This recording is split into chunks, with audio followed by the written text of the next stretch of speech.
বৃহস্পতিবার বিকেলে আগুনের ঘটনায় ব্যাপক ক্ষতিগ্রস্ত হয় ব্রডব্যান্ড সঞ্চালন লাইন। এরপর থেকেই বন্ধ ওয়াইফাই সেবা। সেই রেশ না কাটতেই শুক্রবার নতুন করে উত্তরা, বাড্ডা, মোহাম্মদপুর ও যাত্রাবাড়ি সহ রাজধানীর বিভিন্ন এলাকার সঞ্চালন লাইন কেটে ফেলে নাশকতাকারীরা। পুড়িয়ে দেওয়া হয়েছে ওভারহেড ও আন্ডারগ্রাউন্ড কেবল সংযোগের পয়েন্ট।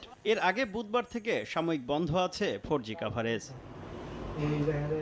ইন্টারনেট সেবাদাতাদের সংগঠন আইএসপিএবি বলছে, সাবমেরিন কেবল, আইটিসি থেকে আইআইজি হয়ে আইএসপিদের সরবরাহ করা দৈনিক 3000 জিবিপিএস ব্যান্ডউইথের পুরোটাই বন্ধ আছে।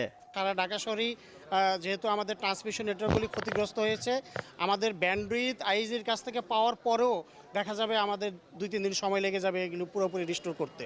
ইন্টারনেট না থাকায় বন্ধ হয়ে গেছে আউটসোর্সিং কাজ। অ্যাপের মাধ্যমে বন্ধ আছে মোবাইল ব্যাংকিং সেবাও। বেসিস বলছে, চলমান পরিস্থিতিতে সফটওয়্যার প্রতিষ্ঠানগুলোর দৈনিক ক্ষতি 80 থেকে 90 কোটি টাকা।